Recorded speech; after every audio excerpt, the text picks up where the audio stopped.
It's all difficult to fathom. The leaked letter, 3 sources told the 9 Sports, did not come from Plum's camp, Stewart's camp, or Nafisa Collier's camp. That means almost by definition, it came from a faction within the PA less eager to settle. Terry Carmichael Jackson. Did you leak this? Hold up for a second. What you're hearing right there isn't just frustration echoing in the background. That sound. That's the sound of a league on edge. Because a shocking report just dropped, and it's sending serious shockwaves through the WNBA. Veteran reporter Howard Megdal just uncovered the results of an internal survey from the Women's National Basketball Players Association, and let's just say the findings are straight up explosive. We're talking about players behind the scenes expressing major confusion, frustration, and some real tension with the leadership running the show. This isn't just locker room chatter anymore. This is the kind of revelation that can spark serious beef inside the league. And when you hear what was actually said in that survey, things start to make a whole lot more sense. Check this out. The survey, even within push polling questions, neglected to provide a positive set of parameters for what players would want. This was particularly concerning as related to the middle class of members, an episode of a reality TV show. Hey, whoever this member was, newsflash for you. It didn't take this whole entire ordeal to call you guys a reality TV show.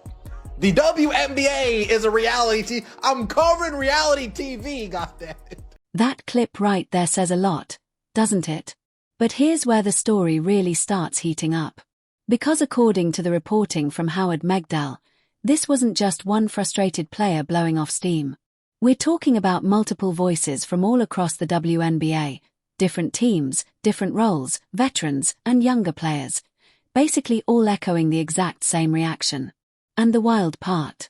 After taking that internal survey from the Women's National Basketball Players Association, players said they actually walked away more confused than when they started. Think about that for a second. A survey that was supposed to bring clarity ended up creating even more questions inside the locker rooms around the league. That's not just awkward, that's a serious red flag. And once you hear what some of those players started realizing afterward, the whole situation gets even more intense. Take a look at this. This is a leading question. This is a question designed to get the desired outcome. It's the truth. Also, the league has maintained that the current math puts the current net revenue at north of 70%, not 50%, which multiple sources familiar with the current proposal confirmed to the 9 Sports. There is, according to Plum and Stewart on Monday, a way to reach an agreement regardless of the revenue system if the actual revenue is agreeable to the... Yeah, that clip pretty much sums up the confusion swirling around the league right now. Because the crazy part is this survey from the Women's National Basketball Players Association was supposed to do one simple thing: clear up where the players actually stand heading into collective bargaining talks with the WNBA. Instead, it did the complete opposite. Players took the survey expecting clarity about the strategy, the negotiations, the direction of the union, and somehow they walked away even more puzzled than before. That's a huge problem, because when the message inside the locker room gets twisted like that, it creates uncertainty at the worst possible time. And once reporters like Howard Megdal started digging deeper, it became clear this wasn't just a small miscommunication. It pointed to something much bigger going wrong behind the scenes. So the real question now is, how did a tool meant to unite the players end up sparking this level of chaos? Watch what happens next. Of the EC who are ready to make a deal. Not for members of the EC who believe massive further negotiation is required, yet during Tuesday night's 3-hour call did not get into any details of the current proposal or hear what the PA plans to respond by asking for, let alone when, as the clock keeps ticking. Not for the middle class of players, more confused than before about what the end game is. Players have no idea what's going on. They have no idea what's going on, yet they're going... That clip right there is where things start getting really interesting. Because when you actually look at the survey question itself, the numbers sound powerful at first glance. According to the report from Howard Megdal, about 84% of players voted no on accepting the league's proposal from the WNBA. Now on the surface, that sounds like a straight-up knockout punch. It makes it seem like the entire locker room is completely united, like the players are locked in and ready to reject whatever the league put on the table. But here's the thing.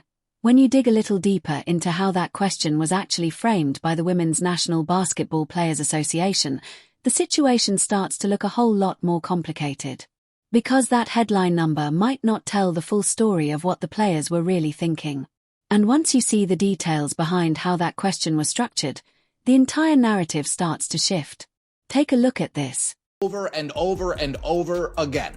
We've got a lot to get into. On the last CBA, the league actually came back to us last night at like 10 p.m. Nothing happened with the revenue share. And that is the whole thing what we're fighting for. They go and they change our salary cap, but only like half a percentage. Like they give us like 50 to 100,000 more dollars, which is like for individual players, or that's for teams. So it's like, oh, well, you're getting more money there. It's like, no. Salary cap doesn't necessarily mean it will even affect you directly. No, someone else could get right. That fully has. That clip right there is where the whole situation takes a serious turn. Because on the surface, that 84% number sounds like a powerful show of unity across the WNBA. But critics looking at the survey from the Women's National Basketball Players Association say there's a huge issue hiding behind it. According to the breakdown highlighted by Howard Megdal, the wording of that question may fall into what experts call push polling. And that's a big deal. Push polling isn't designed to simply collect honest feedback. It's structured in a way that subtly nudges the person answering toward a specific response. In other words, instead of measuring what players truly think about their future negotiations, the question itself might have been steering the outcome. If that's the case, then that massive 84% headline suddenly becomes a lot more complicated than it first appeared. And once players started realizing how the question may have been framed, the reaction inside the league only got more intense. Watch what unfolds next. It literally affects her. Wes, come on, man. Wes, you're better than this, bro. Wes, my brother. You're better than this, Wes. Come on. You know how this works. So you're saying all right, well, let's say they raise the salary cap to $7 million. Oh, it doesn't really affect anybody. Nobody. Come on, man. Come on. like, no. Salary cap doesn't necessarily mean it will even affect you directly. No, someone else could get right. That fully has nothing to do with you as like a player. No, and That clip right there shows exactly why people started raising eyebrows. When you slow it down and actually read the wording of that survey, the phrasing jumps off the page. In the same sentence, it compares 50% of net revenue to 50% of gross revenue in a way that instantly makes one sound worse than the other. And in the world of negotiations inside the WNBA, language like that matters a lot. Because experts say when a question is framed like this, it isn't neutral anymore. It's what legal analysts call leading the witness. In other words, the wording itself starts pushing the reader toward a negative conclusion before they've even finished the sentence. Now imagine being a player filling this out from the perspective of the Women's National Basketball Players Association. You think you're giving honest feedback, but the structure of the question may already be guiding your answer. And once that realization started spreading around the locker rooms, the conversation across the league took a very sharp turn. And what came out next made the whole situation even more explosive. Take a look at this. Compare you to the NBA. Fuck. Okay. right now in the W, it's like the league gets $97, $98 and I get $2. So when I bought your fucking jersey that all went to Kathy? Oh, Van, wait. And that's what I'm saying. They want 10 plus more games outside of playoffs, and like, then you got to pour into your product even more. But I'm telling you, they are trying to throw money at anything and everything and change half percentages, saying they moved and saying that they're listening to us. Yet our biggest thing that they haven't even touched on is revenue share whatsoever. And it's like, revenue share is like the main thing that we need you to touch on, and you're not. That reaction right there explains why the frustration kept building behind the scenes. Because according to sources who spoke with Howard Megdal, the issue didn't stop at the questionable wording. The bigger problem was what the survey didn't include. Players inside the WNBA say the questionnaire from the Women's National Basketball Players Association barely gave them any real options about what they actually wanted moving forward. There were no serious questions about what kind of salary structure could help the middle tier of the league. No meaningful choices about alternative revenue models. No room to explore different solutions that players might actually support. Instead, it reportedly revolved around one heavy, loaded question that pushed the conversation in a single direction. And when you look at it that way, it starts to feel less like a feedback tool and more like a setup designed to manufacture opposition rather than gather real ideas. And once players began connecting those dots, the tension inside the league only got louder. But what happened next might be the most revealing part of this entire situation. Check this out. Keeping up with the Joneses. This is all this is. This is keeping up with the Joneses. That's why they need more money. What they have right now is more than enough, but they can't keep up with their neighbor. They can't keep up with the person across the street. They can't keep up with the NBA counterparts. They can't keep up with the baseball guys. They can't keep up with the soccer guys. They just want to keep up. They just want to keep up. Oh, I want this bag. I want that bag. I want this chef. I want that chef. I want this house. I want this car. I had a chef. That was... Period. No, that was way too... Do you want to know what she was... Period. Dog. That clip right there is where the whole situation starts looking really messy. Because now the credibility of the Women's National Basketball Players Association is being questioned in a big way. The leadership has been framing the proposal from the WNBA as if players would only receive around 50% of the revenue. But according to multiple sources cited by Howard Megdal, the league claims the current structure would actually push player compensation to over 70% of net revenue. And if that number is even close to accurate, then the survey question players answered may have painted a completely misleading picture of what was really on the table. That means hundreds of players could be reacting to a proposal that wasn't fully explained to them in the first place. But just when you think the drama couldn't get any deeper, it absolutely does. Because the leaked letter attacking the league's proposal created even more confusion across the locker rooms. Early speculation pointed fingers at some of the biggest names in the game like Kelsey Plum, Breanna Stewart, and Nafisa Collier. But according to multiple sources who spoke to Megdal, that letter didn't come from any of their camps at all. And once that information started circulating, the question around the league became even louder. If the Stars didn't send it, then who actually did? Stick around, because the next part gets even more revealing. That was the issue. Stay away from Erewhon. Erewhon is the rich people grocery store. Fuck that place. Actually, I love Erewhon. Sorry. I'm like, that's a treat for Living above their means. for me though. That's I'm crazy. like, I'm on, my contract is $70K. We cannot be doing that is more. That is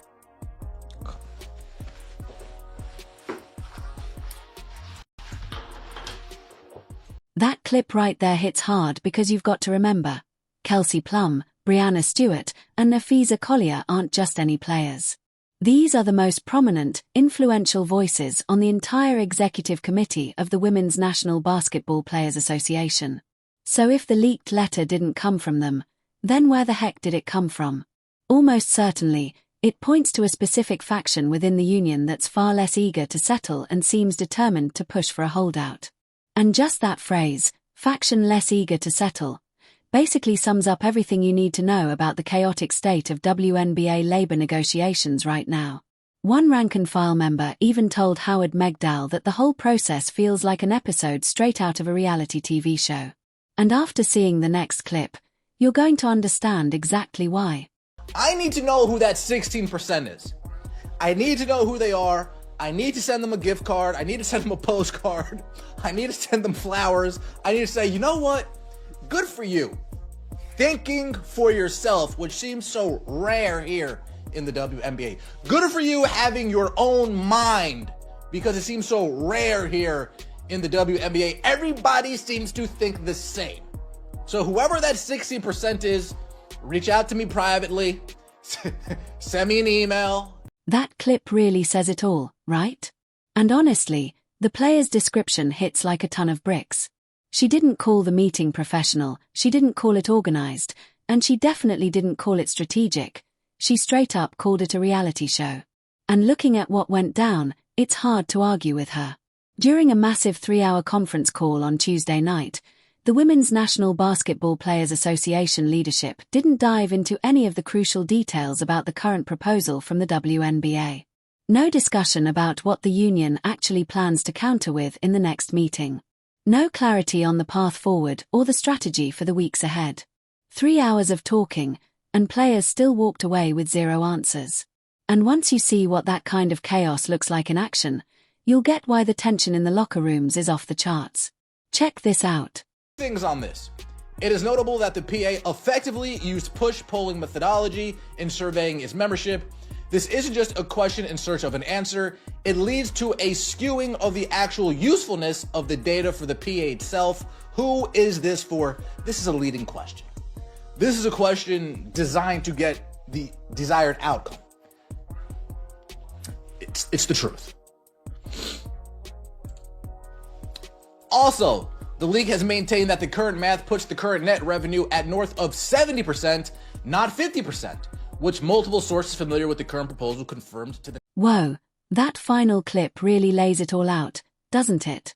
After everything, the confusing push-pull survey, the leaked letters that weren't even from the biggest stars, the 3-hour calls that said absolutely nothing, and the tone-deaf podcast complaints, you can see why frustration in the WNBA is off the charts. Players walked away with less clarity than they had going in, middle-class members who would benefit from a deal are being drowned out, and leadership is letting messaging misfires undermine the entire labor movement. The numbers are staggering too. Cameron Brink hiring a $7,000 per month chef while her WNBA salary is $6,500. That highlights a huge disconnect between public perception and actual financial reality. And when you put it all together, it's not just poor communication, it's strategic dysfunction masquerading as solidarity. Here's the kicker. The league is offering over 70% of net revenue, ratings, and attendance have never been higher thanks to Caitlin Clark, and yet the Players Association is fumbling the bag. The middle-class players who could really benefit are stuck in the crossfire, leadership keeps redefining non-negotiable, and the public is rolling their eyes at arguments that ignore basic math. Reality shows at least have producers who make sense of chaos. Here, chaos is the strategy. So, here's my question for you. If you were a middle-class WNBA player making $150,000 a year, and someone offered you a deal that would bump that to $250,000, but your union told you to reject it because the stars want more, what would you do? Would you trust leadership, or would you be part of the 16% saying, yes, I'll take the deal? Drop your answer in the comments. Smash that like button if you want honest coverage of WNBA labor negotiations, and subscribe now because we're going to keep following this story as it develops. And to any WNBA players watching, if you want to share your perspective anonymously, my DMs are open.